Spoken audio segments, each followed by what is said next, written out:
No more cloudy days. They're all gone away. I feel like I can make it. The storm is over now. Can you help me sing? The one thing I miss about church is praise and worship. But I remember the day Satan won. No, let me stop. Christians are gonna be like, what is she talking about? Excuse me as I kiss the sky.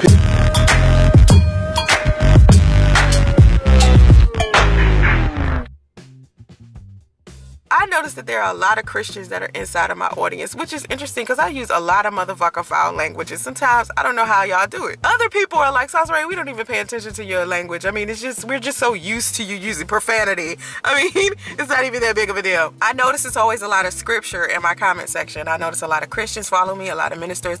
A lot of the people that sponsor my YouTube channel are from ministries and life coaching, and they're psychologists and healthcare professionals and all types of positive people, motivational speakers. I have a lot of that inside of my comment section, and I appreciate that, especially the people that email me. You would be surprised. There's so many positive people following me, and I appreciate that. I appreciate you, bringing me that positive energy. Bring me the positivity. And so a lot of people know that I used to be a minister. When I was younger, I used to be a part of this chorus in my church. I used to love going to church. I went to this church called Ebenezer AME, and this was before I decided to come to Atlanta and actually start ministering. I didn't minister in Maryland, but I did join the choir, and I was in a gospel group. Okay, and so just recently they had like a reunion for the people who were part of the choir, and it was actually started by the choir director during that time, who had, was the choir director, the youth choir director during that time. And this was about 1995 through 99, 2000.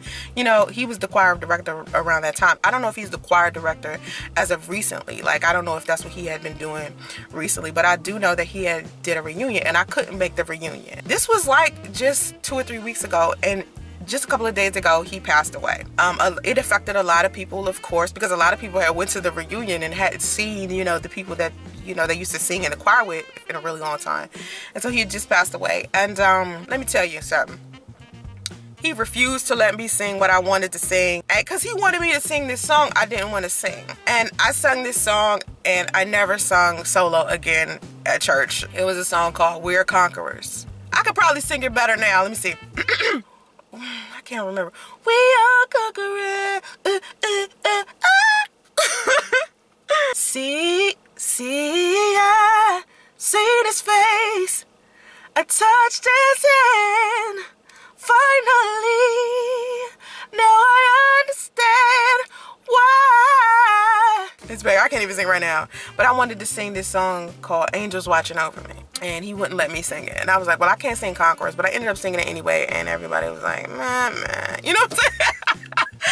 Everybody lost the Holy Ghost when I started singing that song. But yeah, he had me mad at him for a long time about that. But most of my friends that I'm still friends with now, we were friends while we were in the choir. So I have another friend from high school. I think he was in that choir too, or he might have just sung at our school.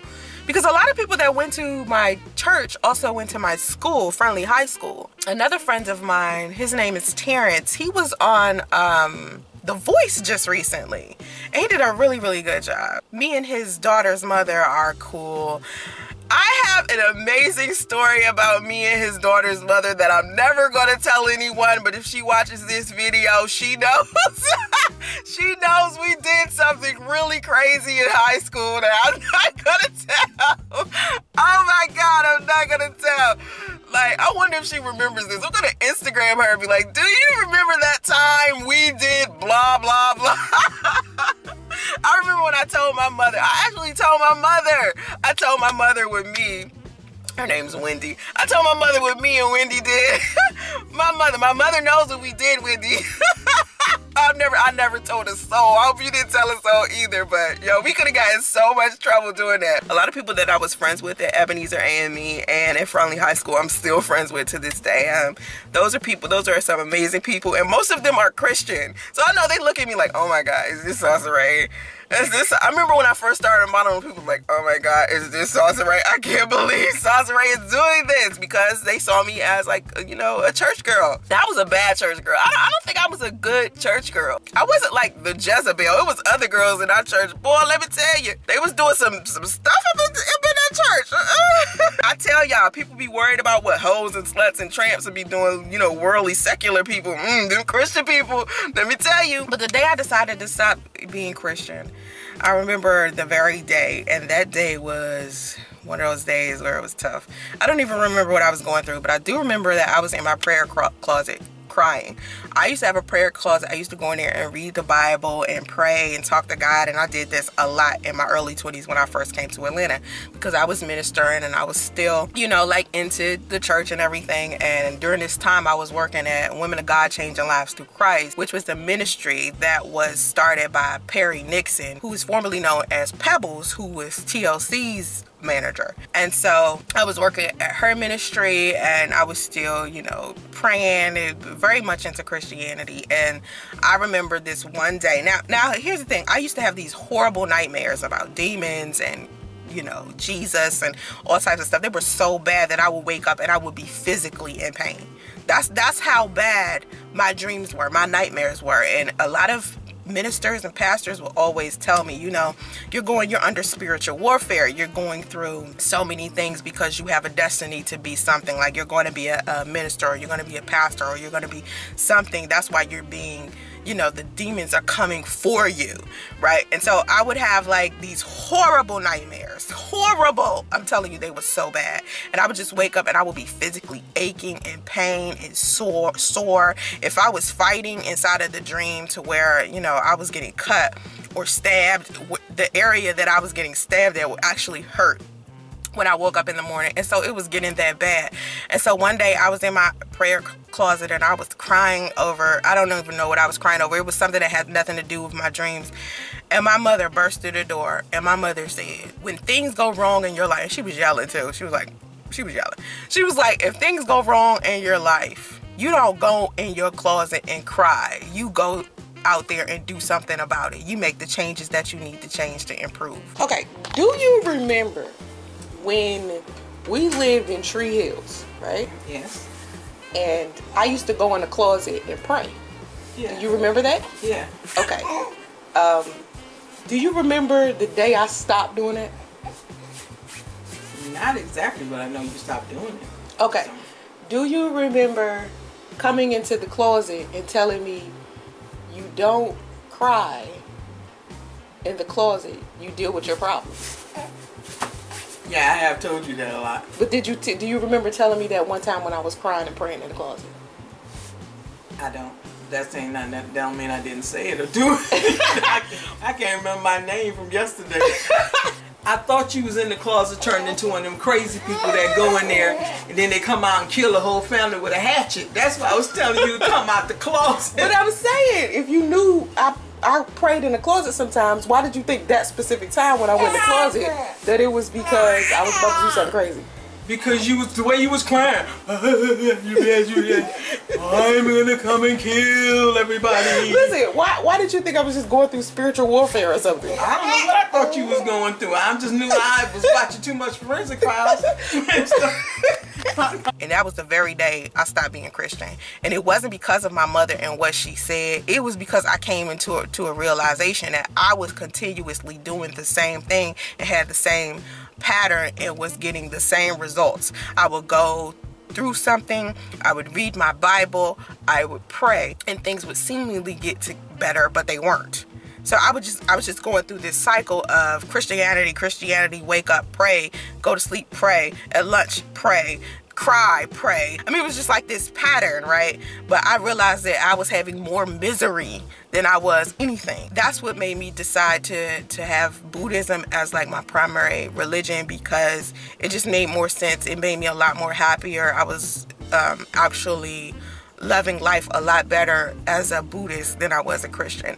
And that very day was the day I decided to no longer be Christian. Now, I don't think that it's my place to judge anyone who has chosen Christianity, but through the years after I've studied theology and I've gotten a chance to realize exactly what it means to be Christian and where Christianity came from and all of the contradictions that I see in the Bible all of the time, I've decided to take the Bible for what it is, and to me it's a book. It's a translation of a whole bunch of writers and poets and their recollection of some things that may have been happening around them. It's a book that was designed for a set of people at a certain time, and that time is no longer right now. That time was a long time ago. And so now that the world has changed and is completely different, you know, I take from the Bible what I can, what I feel is appropriate, and what I feel is positive. If it's not positive, I don't consume it, and I don't do that with too much of anything.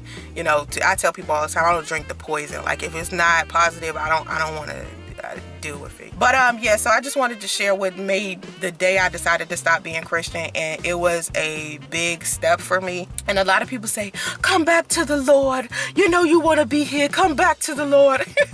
Listen, I never left God. You know, in Buddhism, they teach you not to have a deity, period. They teach you not to have a higher power at all. But I never disconnected myself from the idea of there being a higher power. You understand? A source of, you know, where I get my blessings from, or where I get my, you know, my happiness or my, you know, peace. To me, it's like God is a system.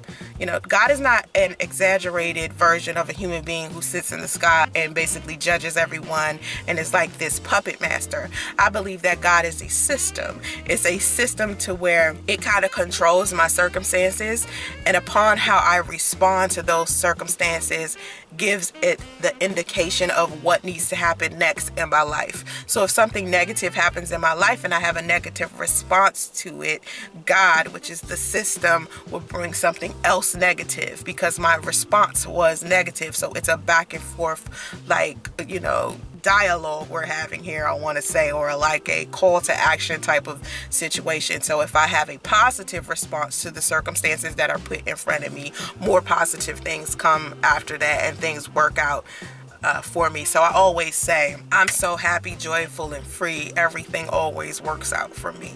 And that's my mantra. And I have that posted in a lot of different places. If you've been, you know, around me, you'll see I post a lot of positivity on my Instagram, on my Facebook, on my YouTube, all day, every day, because I'm a positive person. And when you do and say and have all of this positivity in your life, you are pushing it out. You are pushing that energy out, and that energy comes back to you. And I noticed that. And I noticed anytime I put emphasis on anything negative, more of it comes. And I've just decided to, you know, no longer be the person that focuses on anything that has to do with any type of negativity. I do want to say what's up to all of my peeps that used to go to Ebenezer AME church with me, and anyone who I sung next to, and there's a lot of memories of my young adulthood there. I really think our choir director will be really missed. I definitely believe that he steered the lives of a lot of young people. Being inside of church and being inside of the choir kept us out of a lot of trouble, because we could have been in the streets doing a whole bunch of other things. So that's one thing that Ebenezer AME did definitely save us from. I'm not taking away from what church does provide for other people, because it is a place of comfort for a lot of people. Christianity in itself is a place for comfort, but it also gives people the indication that they should be able to judge other people, and I don't think that that's a good thing. You know, to each his own, all right? So anyway, put your comments in the comment section below, all right? Have vision and stay focused. Namaste.